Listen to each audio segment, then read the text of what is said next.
Hello dear friends, स्वागत है आपका अपने यूट्यूब चैनल SD एजुकेशन पर। आज है 26 नवंबर 2024 और हम बात करने वाले हैं रेगुलर की तरह आज के most important current affairs question के बारे में। जैसा कि आप सभी लोग जानते हैं, हम अपने इस वीडियो में आने वाले जो भी एग्जाम्स हैं उनमें जो करंट अफेयर्स के क्वेश्चन पूछे जाते हैं उन सभी क्वेश्चन को यहाँ पर कवर किया जाता है। उनसे बनने वाले जो भी इंपॉर्टेंट फैक्ट होते हैं उन फैक्ट को भी बताया जाता है। तो इसके लिए अगर आप वीडियो पर पहली बार आए हैं तो वीडियो को शुरू से लेकर लास्ट तक पूरी देखिए। अगर वीडियो पसंद आती है तो वीडियो को लाइक कीजिए, अपने दोस्तों के साथ वीडियो को अधिक से अधिक शेयर कीजिए और हमारे चैनल को सब्सक्राइब कीजिए। बढ़ेंगे वीडियो में हम आगे की तरफ और बात करेंगे आज के हम पहले प्रश्न की। आज का जो हमारा पहला प्रश्न है काफ़ी ज़्यादा इंपॉर्टेंट प्रश्न है, मोस्ट इंपॉर्टेंट प्रश्न कह सकते हैं।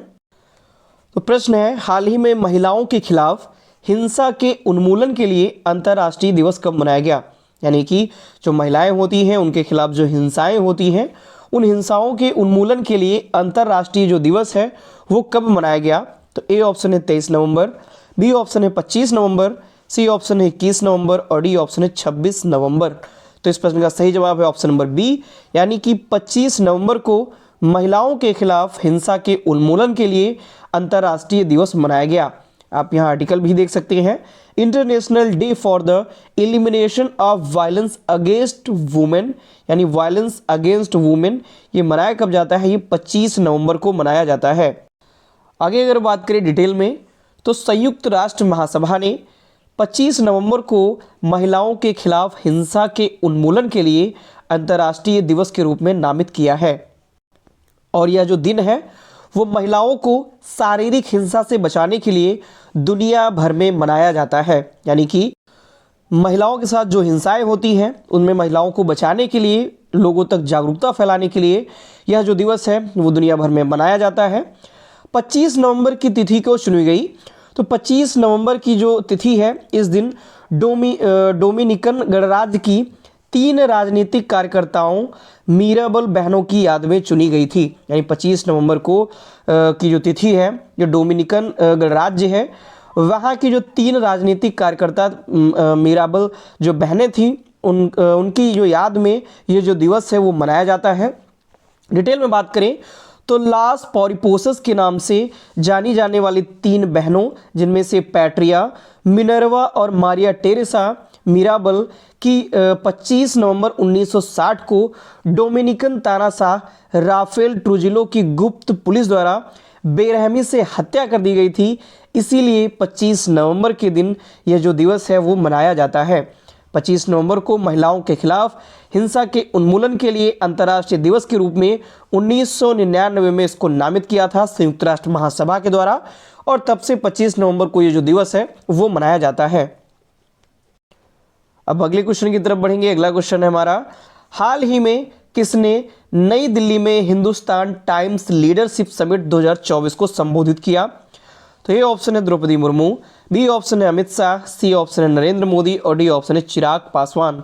तो इस प्रश्न का सही जवाब है ऑप्शन नंबर सी, यानी नरेंद्र मोदी जी ने, प्रधानमंत्री मोदी जी ने नई दिल्ली में हिंदुस्तान टाइम्स लीडरशिप समिट 2024 को संबोधित किया।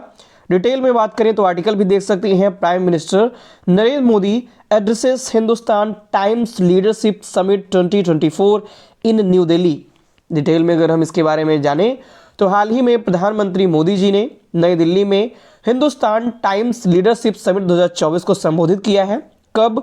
तो 16 नवंबर 2024 को इसको संबोधित किया गया और ये जो समिट है वो 14 से 16 नवंबर 2024 तक आयोजित किया गया था। हिंदुस्तान टाइम्स के 100 साल पूरे होने के उपलक्ष्य में 5 रुपये मूल्य का एक स्मारक डाक टिकट भी जारी किया गया। अगले क्वेश्चन की तरफ बढ़ते हैं। अगला क्वेश्चन है हमारा, हाल ही में किसने संचार मंत्रालय के साथ मिलकर सिकल सेल इरेडिकेशन 2047 पर एक स्मारक डाक टिकट जारी किया है? यानी संचार मंत्रालय के साथ किसने मिल करके सिकल सेल इरेडिकेशन 2047 पर एक स्मारक डाक टिकट जारी किया? तो ए ऑप्शन है शिक्षा विभाग, बी ऑप्शन है रेल मंत्रालय और सी ऑप्शन है डाक विभाग और डी ऑप्शन है इनमें से कोई नहीं। तो इस प्रश्न का सही जवाब है ऑप्शन नंबर सी, यानी डाक विभाग और संचार मंत्रालय दोनों ने मिल करके सिकल सेल इरेडिकेशन 2047 पर एक स्मारक डाक टिकट जारी किया है। आर्टिकल में भी देख सकते हैं, department of post releases a commemorative postage stamp on sickle cell eradication 2047 या 2047। अगर ये बात करें डिटेल में तो डाक विभाग ने संचार मंत्रालय के साथ मिलकर सिकल सेल इरेडिकेशन 2047 पर 5 रुपये मूल्य का एक विशेष स्मारक डाक टिकट लॉन्च किया है। कब? तो 15 नवंबर 2024 को इसे लॉन्च किया गया। इसका जो अनावरण है वो मध्य प्रदेश के जो राज्यपाल मगू भाई पटेल और मध्य प्रदेश के मुख्यमंत्री मोहन यादव ने किया हुआ है। नेक्स्ट क्वेश्चन की तरफ बढ़ेंगे। अगला क्वेश्चन है हमारा, हाल ही में कहां पर भारतीय सेना ने संयुक्त विमोचन 2024 अभ्यास आयोजित किया? तो ए ऑप्शन है लद्दाख, बी ऑप्शन है गुजरात, सी ऑप्शन है उड़ीसा और डी ऑप्शन है मुंबई। तो इस प्रश्न का सही जवाब है ऑप्शन नंबर बी, यानी गुजरात में भारतीय सेना ने संयुक्त विमोचन 2024 अभ्यास आयोजित किया। आर्टिकल भी देख सकते हैं, इंडियन आर्मी सक्सेसफुली कंक्लूड्स संयुक्त विमोचन 2024। आगे बात करें तो भारतीय सेना ने गुजरात में संयुक्त विमोचन 2024 अभ्यास आयोजित किया। कब आयोजन हुआ इसका? तो 18 से 19 नवंबर 2024 तक इसका आयोजन किया गया। कहां पर? तो अहमदाबाद और पोरबंदर में, यानी गुजरात के अहमदाबाद और पोरबंदर में इसका आयोजन किया गया। इस अभ्यास का जो आयोजन है वो दक्षिण कमान के कोणार्क कोर द्वारा किया गया था। इसके साथ साथ यह cyclone in the coastal region of Gujarat, इस विषय पर यह जो अभ्यास है वो आधारित था। यानी कि ये जो अभ्यास हुआ इसका विषय क्या था? तो cyclone in the coastal region of Gujarat, ये इसका विषय था। नेक्स्ट क्वेश्चन की ओर बढ़ेंगे। अगला क्वेश्चन है हमारा, हाल ही में किस बैंक ने विस्तार के लिए भारत में अपने परिचालन में 5113 करोड़ रुपए का निवेश किया? यानी कि कौन सी बैंक है जिसने अपने विस्तार के लिए भारत में परिचालन में 5113 करोड़ रुपए का निवेश किया हुआ है? तो ए ऑप्शन है HDFC बैंक, बी ऑप्शन है वर्ल्ड बैंक, सी ऑप्शन है ADB बैंक और डी ऑप्शन है ड्यूस बैंक। तो इस प्रश्न का सही जवाब है ऑप्शन नंबर डी, यानी कि ड्यूस बैंक ने विस्तार के लिए भारत में अपने परिचालन में 5113 करोड़ रुपए का निवेश किया हुआ है। आगे अगर हम डिटेल में बात करें तो ड्यूस बैंक ने विस्तार के लिए भारत में अपने परिचालन में 5113 करोड़ रुपए का निवेश किया। यह जो नया पूंजी निवेश है ये 2023 की तुलना में पूंजी बफर में 33% की जो वृद्धि है वो दर्शाता है। यानी 2023 की तुलना में इस बार का जो ये निवेश है उसमें 33% की जो वृद्धि है वो दर्शाता है। और कितना है? 5113 करोड़ रुपए, जिससे ड्यूस बैंक की भारत में जितनी शाखाएं हैं उसमें नियामक पूंजी लगभग 30,000 करोड़ रुपए हो गई है। यानी ड्यूस बैंक की जो भारत में शाखाएं हैं उसमें अगर नियामक पूंजी की बात की जाए तो लगभग 30,000 करोड़ रुपए हो गई है। बैंक ने 2020 में अपने भारत परिचालन में 2700 करोड़ यानी 2700 करोड़ रुपए और 2019 में 3800 करोड़ रुपए का निवेश किया था और इस बार 5113 करोड़ रुपए का निवेश किया है, जो कि 33% की वृद्धि दर्शाता है। अगले क्वेश्चन की तरफ बढ़ेंगे। अगला क्वेश्चन है, हाल ही में किसने विश्व सैन्य चैंपियनशिप में स्वर्ण पदक जीता? तो ए ऑप्शन है विनेश फोगाट, बी ऑप्शन है रितिका हुड्डा, सी ऑप्शन है ज्योति सिहाग और डी ऑप्शन है बजरंग पुनिया।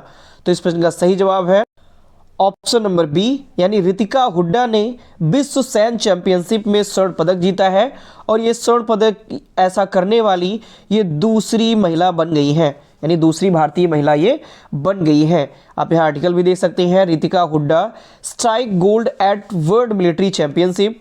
बात करें तो रितिका हुड्डा ने विश्व चैंपियनशिप में महिलाओं की 76 किलोग्राम श्रेणी में स्वर्ण पदक जीता है और इस स्पर्धा में स्वर्ण पदक जीतने वाली दूसरी भारतीय महिला बन गई है। इससे पहले यह जो उपलब्धि है वो ज्योति सिहाग ने 55 किलोग्राम श्रेणी में स्वर्ण पदक जीतकर की थी और अब ये दूसरी महिला बन गई है। कौन? रितिका हुड्डा। 2024 में पहली बार भारत ने विश्व मिलिट्री चैंपियनशिप में महिला टीम भेजी हुई थी और इसमें रितिका हुड्डा ने स्वर्ण पदक जीत लिया है। नेक्स्ट प्रश्न की ओर बढ़ते हैं। अगला प्रश्न है हमारा, हाल ही में किसे अरुणाचल रंग महोत्सव 2024 के लिए महोत्सव राजदूत नियुक्त किया गया? तो ए ऑप्शन है रणवीर सिंह, बी ऑप्शन है अमिताभ बच्चन, सी ऑप्शन है पंकज त्रिपाठी और डी ऑप्शन है शाहरुख खान। तो इस प्रश्न का सही जवाब है ऑप्शन नंबर सी, यानी पंकज त्रिपाठी को अरुणाचल रंग महोत्सव 2024 के लिए महोत्सव राजदूत नियुक्त किया गया है। यहाँ आर्टिकल भी देख सकते हैं, Pankaj Tripathi appointed festival ambassador for Arunachal रंग महोत्सव 2024। डिटेल में अगर हम बात करें तो पंकज त्रिपाठी को अरुणाचल रंग महोत्सव 2024 के लिए इनको महोत्सव राजदूत कह सकते हैं, महोत्सव एम्बेसडर नियुक्त किया गया है। ये जो अरुणाचल रंग महोत्सव है ये 29 नवंबर 2024 से 5 दिसंबर 2024 तक आयोजित होगा। कहाँ पर? तो ये अरुणाचल प्रदेश में इसका आयोजन किया जाएगा। और यह जो महोत्सव है ये उत्तर पूर्व भारत का सबसे बड़ा थिएटर महोत्सव है, जिसमें राष्ट्रीय और अंतर्राष्ट्रीय जो कलाकार होते हैं वो इसमें आते हैं। और इसका जो उद्देश्य है वो राज्य की समृद्ध सांस्कृतिक धरोहर और थिएटर परंपराओं का जश्न मनाना, ये इसका प्रमुख उद्देश्य है। अगले क्वेश्चन की तरफ बढ़ेंगे। अगला क्वेश्चन है हमारा, हाल ही में किसने दिल्ली में नौकरियां आपके द्वार ये रिपोर्ट लॉन्च की हुई है? इंपॉर्टेंट प्रश्न है। तो दिल्ली में नौकरियां आपके द्वार ये रिपोर्ट किसने लॉन्च की है? तो ए ऑप्शन है वर्ल्ड बैंक, बी ऑप्शन है एडीबी, सी ऑप्शन है आरबीआई और डी ऑप्शन है एचडीएफसी बैंक। तो इस प्रश्न का सही जवाब है ऑप्शन नंबर ए, यानी वर्ल्ड बैंक ने, विश्व बैंक ने दिल्ली में नौकरियां आपके द्वार रिपोर्ट लॉन्च की हुई है। आगे अगर हम बात करें तो आर्टिकल में भी देख सकते हैं, world bank launches jobs at your doorstep report in Delhi.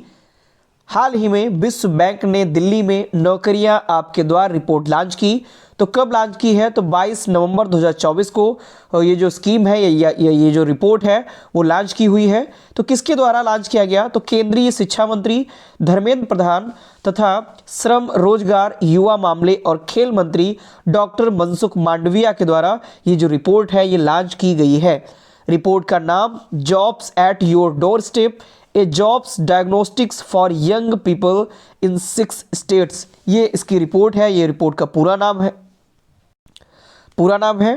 अगले क्वेश्चन की तरफ बढ़ते हैं। अगला क्वेश्चन है हमारा, हाल ही में किसने टाटा स्टील शतरंज इंडिया ब्लिट्ज का खिताब जीता?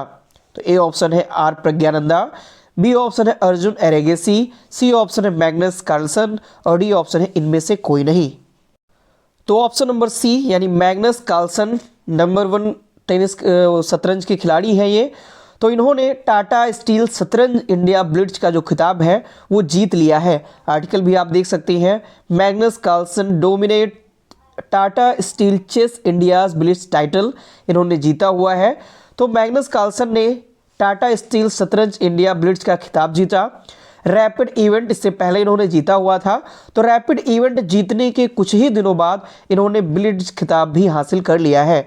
ये जो टूर्नामेंट है ये टाटा स्टील शतरंज इंडिया ब्लिट्ज 2024 के नाम से ये टूर्नामेंट आयोजित किया जाता है। कहाँ पर? तो कोलकाता, भारत में इसका आयोजन इस बार किया गया। और इसमें भारतीय शतरंज खिलाड़ी अर्जुन एरेगेसी जो है वो 10.5 अंकों के साथ तीसरे स्थान पर रहे। और चौथे स्थान की बात की जाए तो चौथे पोजीशन पर आर प्रज्ञानंद रहे हैं। नेक्स्ट और लास्ट क्वेश्चन की तरफ बढ़ेंगे। हाल ही में किस देश ने 40 वर्षों में पहली बार राष्ट्रीय जनगणना आयोजित की? यानी कि 40 वर्षों के अंतराल के बाद पहली बार इस देश में राष्ट्रीय जनगणना आयोजित की जा रही है या आयोजित की गई। तो ए ऑप्शन है अफगानिस्तान, बी ऑप्शन है इराक, सी ऑप्शन है ईरान और डी ऑप्शन है जापान। तो इस प्रश्न का सही जवाब है ऑप्शन नंबर बी, यानी इराक देश ने 40 वर्षों में पहली बार राष्ट्रीय जनगणना आयोजित की हुई है। आर्टिकल भी आप देख सकते हैं, Iraq conducts first national census इन 40 ईयर, यानी 40 वर्षों में पहली बार इसने आयोजित की हुई है। तो हाल ही में इराक ने 40 वर्षों में पहली बार राष्ट्रीय जनगणना आयोजित की। इराक ने जो इससे पहले जो आयोजित की थी तो 1987 के बाद अब पहली बार देशव्यापी जनगणना ये आयोजित कर रहा है। और इससे पहले जब 1987 में जनगणना आयोजित हुई थी तो उस समय सद्दाम हुसैन के शासनकाल में सद्दाम हुसैन के दौरान शासनकाल के दौरान वो जनगणना जो थी, राष्ट्रीय जनगणना, वो आयोजित हुई थी। और इस व्यापक जन सर्वेक्षण में 1,20,000 शोधकर्ता शामिल हैं। और यह जनगणना देश के सभी 18 गवर्नरेट्स यानी प्रांतों में घर घर जाकर डेटा संग्रह करेगी। यानी कि वहाँ इराक में जो प्रांत होते हैं उनको गवर्नरेट्स के नाम से जाना जाता है। तो 18 गवर्नरेट्स जो प्रांत हैं उनमें घर घर जा कर के 1,20,000 जो शोधकर्ता हैं ये वहाँ पर डेटा को संग्रह करेंगे। तो ये थे आज के मोस्ट इंपॉर्टेंट करंट अफेयर्स के क्वेश्चन। आशा करता हूँ सारे के सारे क्वेश्चन आपको पसंद आए होंगे, जो भी इंपॉर्टेंट पॉइंट बताया गया है वो भी पसंद आया होगा। तो अगर वीडियो आपको पसंद आती है तो वीडियो को लाइक करें, अपने दोस्तों के साथ अधिक से अधिक शेयर करें और चैनल को सब्सक्राइब करें। धन्यवाद।